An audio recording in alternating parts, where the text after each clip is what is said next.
Grande visite demain à Sept-Îles. François Legault va visiter l'aluminerie Alouette en matinée.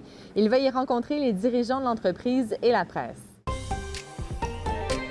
Cette visite n'est pas anodine. Elle survient à quelques jours de la possible instauration de tarifs douaniers de 25 % sur les importations canadiennes par Donald Trump.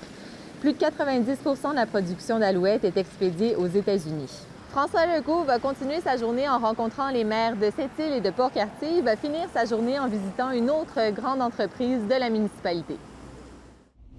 Parlons du premier ministre, il était aujourd'hui au Saguenay-Lac-Saint-Jean pour une annonce qui touche aussi la Côte-Nord. François Legault a annoncé la création d'un grand projet de parc éolien de plusieurs centaines de mégawatts.